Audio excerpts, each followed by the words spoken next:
Professional wrestling is something I've had an on-off love affair since 1983 with. In the recent years, it's been more off than on, and that's because, well, to some of those of you who may be finding this channel for the first time because of this video, my name, Etep Wokuian, of course not my real name, but that's alright, that's neither here nor there for the purpose of this story, because I used to wrestle under another name, for a company called Imperial Wrestling Entertainment.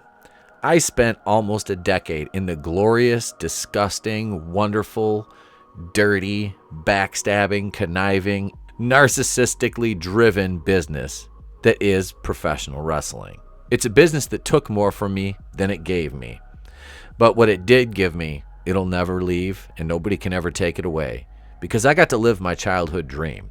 I got to wrestle in front of a crowd and a character that I created and win the tag team titles with a guy who at the time I considered to be a brother. So sit back, relax, and let me run through this situation with Peacock removing some offensive content from professional wrestling, and what I will provide you is an insider's look at why this is just plain wrong. What are we going to learn if we can't learn from our mistakes? It's the same in life as it is in professional wrestling. And you know what they say about mistakes. Those who don't learn from them are doomed to repeat them. But in the wrestling business, we have a saying too. If you want a friend, buy a dog. Let's get into the video though, shall we? Racist WWE moments are being removed as classic matches move to Peacock. Oh, this is absolutely hilarious to me that they are removing these moments from history. Moments that happen, moments that fans know are there. Everybody knows they're in the zeitgeist, they're in the ether. You can't take them back, you can't change them, you can't put the genie back in the bottle. Anything that comes out of Pandora's box is out for good.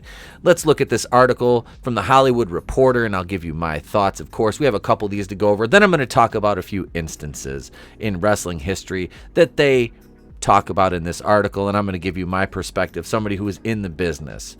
One of the alterations has been to the 90s WrestleMania 6, which featured a match between Roddy Piper and Bad News Brown that included Piper, a white wrestler, painting half his face black while facing off against Bad News Brown, a black wrestler.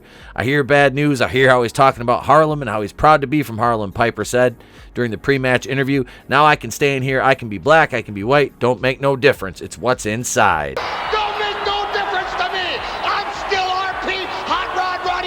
While I remember WrestleMania 6 and I remember this match, obviously at the time I was a bit young to understand the full context and connotation and historical significance and shame that came with the blackface.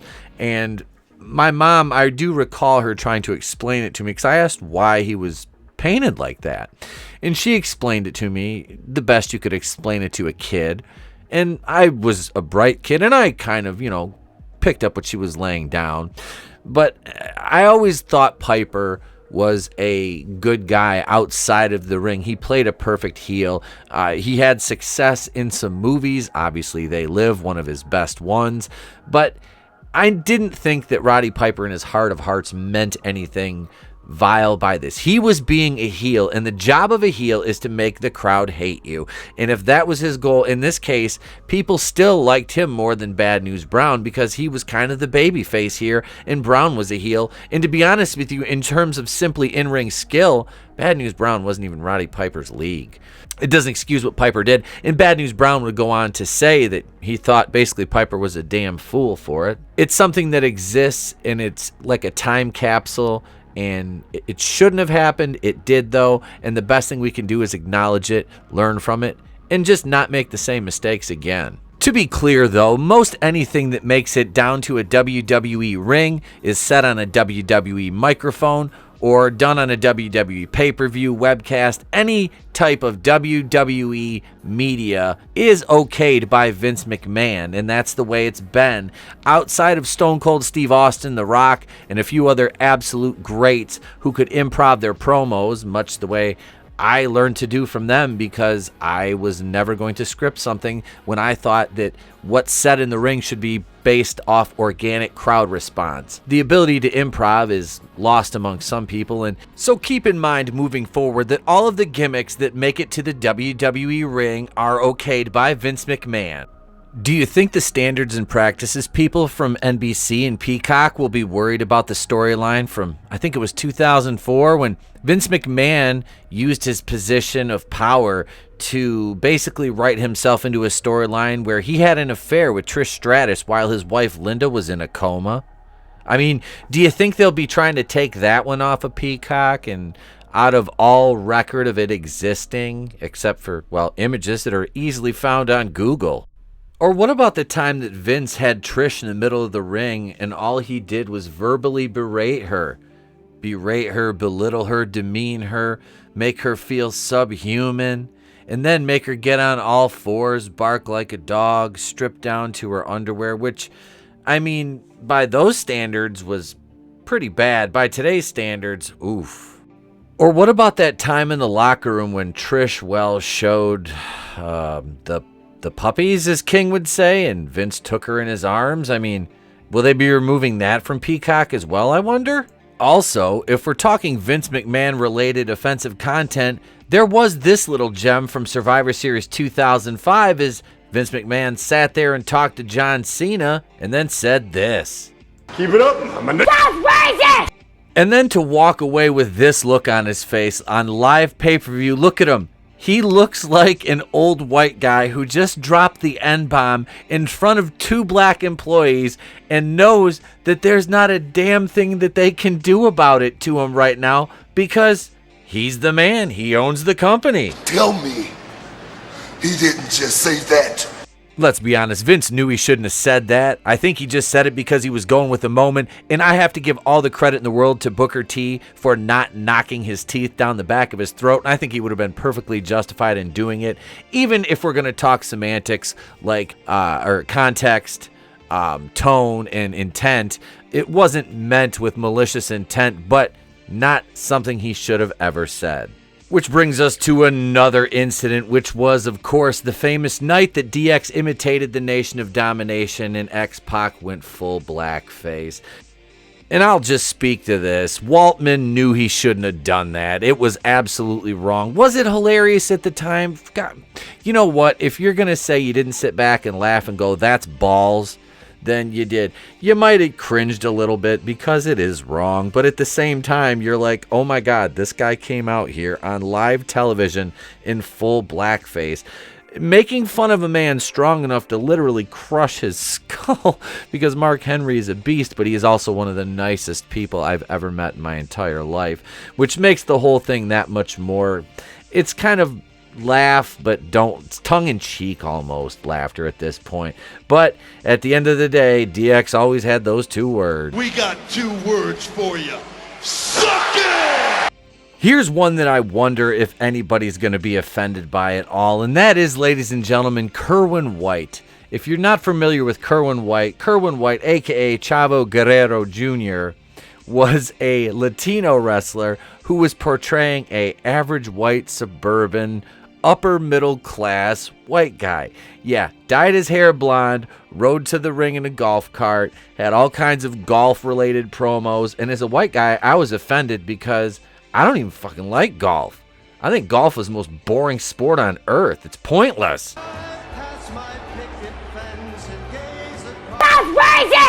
Ooh, here's another one. The time that Goldust in full blackface with an afro wig wrestled against Too Cold Scorpio on Monday Night Raw. How about that?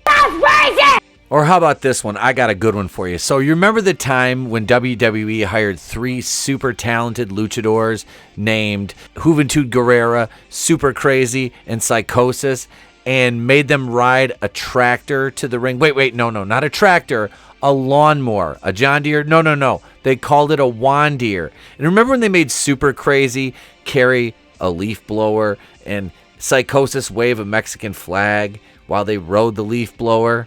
Yeah, good times, right? I don't get it. I believe it's a lawnmower.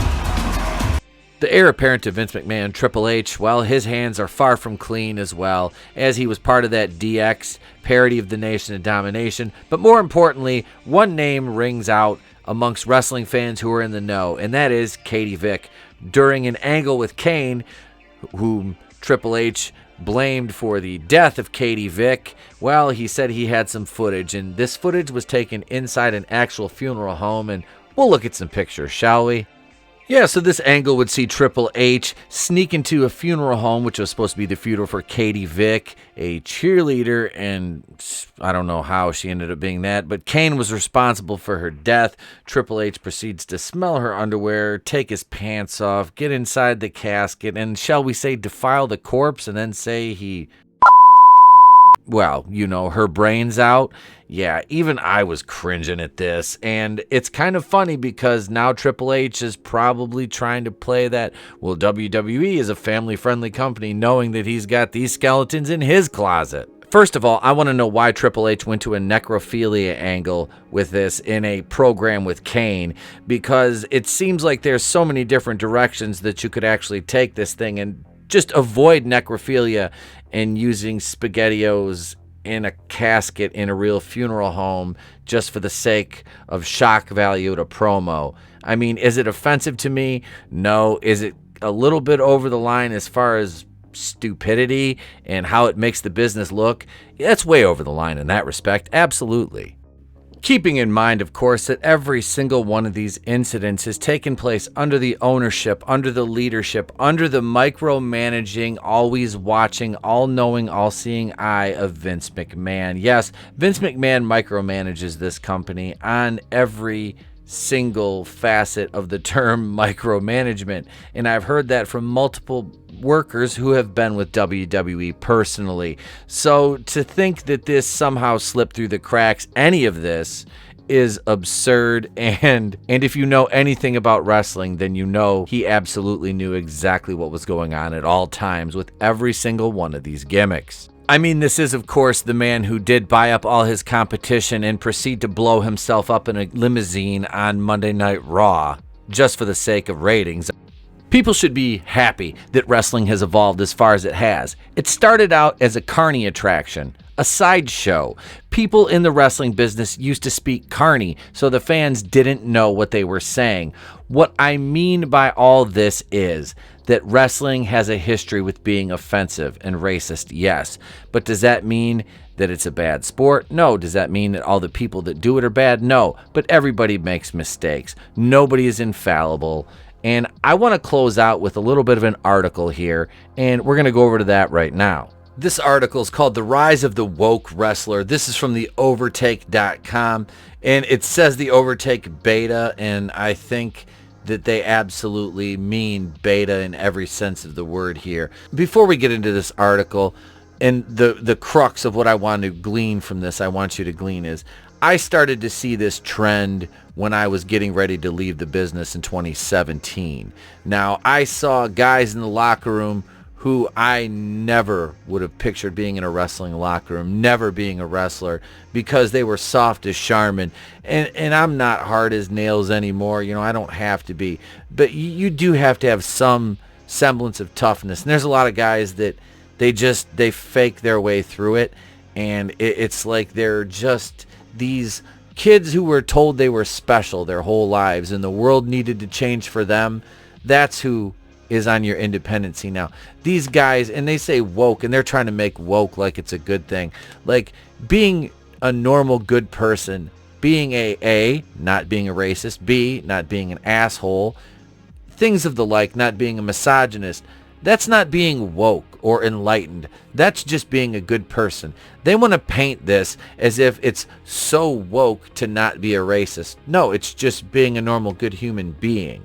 So these wrestlers that they're saying, oh, they're so woke, it's like, no, they're just generally people trying to do good things and not be idiots. But it's performative virtue signaling. They are performers. That is exactly what they're doing. Nothing more, nothing less. Do they truly stand against the things that they're saying that they are, you know, advocating? Absolutely. I'm sure they do. But it's just the manner in which you do it that makes it this performative virtue signaling ritual. And it's just for clout. In this case, they're getting clout on social media, and more opportunities to make money. So it is a business move at the end of the day. It's not all about the goodwill. So don't let that fool you. But I want to look at a couple of these guys, these names, who they say are these woke wrestlers. Finn Balor wears clothing, has a clothing line, and does things for the LGBT community. Okay, there's nothing wrong with that. Perfectly fine and acceptable. Sami Zayn, Sammy for Syria, to help civilians injured in Syria. Sammy, cool. Again, no issue there. These two, I don't even know. I know who Kenny Omega is. I don't know who this guy is. This is what gets me. It says they kiss and they hug when they're tagging in and out. It's like, and they're neither of them are gay. Okay. So isn't that kind of mocking? But no, they're just showing that this right here. Wrestling is full of this toxic masculinity, and it comes from everywhere, from wrestlers to managers. It's pretty bad, whether it's talking about being a real man or refusing to engage in important conversations about men's mental health, despite many warnings in a male-dominated industry. It's rife. Whoever's writing this article, dude, you have no idea what you're talking about. You don't need to write about wrestling. You don't need to cover wrestling. You don't even need to say the word wrestling, because you couldn't carry my boots with a forklift or my bag or my pants, my pleather. It sounds weird saying that. But this is Ben Sledge, and he wraps up this article with 2 succinct paragraphs that say, unfortunately, social justice issues, especially those to do with racism and sexism, seem to plague wrestling in the modern day as much as they did in the past. Although nowadays the problems are covered with a thin veil with the word equality faintly embroidered into it. There's a long way to go, but at least the wrestling train is crawling forwards. But we hope these wrestlers are spear tipping? Doesn't seem right. A woke revolution in the ring, that they inspire the next generation of wrestlers to be indiscriminately fair, honest, and kind, and are happy to clothesline anyone who disagrees. This goes along with the punching Yahtzees thing. These people don't understand what actual bigotry and racism is. They just look for these perceived slights and injustices and microaggressions and things they like to make up. It is the exact same thing in entertainment as it is in professional wrestling, which is entertainment. This woke revolution. The people inside the wrestling business, I have to tell you, there's not a more close-knit group than there is professional wrestlers. Yes, there's professional jealousy and there's some backstabbing, but when it comes to taking care of each other in the ring, it doesn't matter what color you are, what religion you are, what gender you are. People take care of other people in the ring. Nobody wants to hurt somebody in the ring. And this whole thing about a woke generation of wrestlers, well, I'll tell you this right now. You can kiss the wrestling business goodbye. You can. Because this is not a sport for fucking soy boys. I'm sorry. It is not. I don't think Peacock should be removing WWE content, no matter what it is. Put a warning up on there, provide some context, and let the viewer decide for themselves. You don't need to censor content. Are you seeing somebody in blackface? Yes. Is it offensive to black people? Yes. Does that mean that you shouldn't see it ever if it already exists? When provided proper context, that softens it a little bit and opens up a dialogue and room for conversation to be had about why it is exactly wrong to do that. So, what do you guys think? Let me know in the comments below. Do all the YouTube things. I'm Etep Wokuian of the Place to Be Reviews. I've been here with all the yous. And remember, if I don't see you, have a great day, a pleasant tomorrow. I'll catch you on the next one.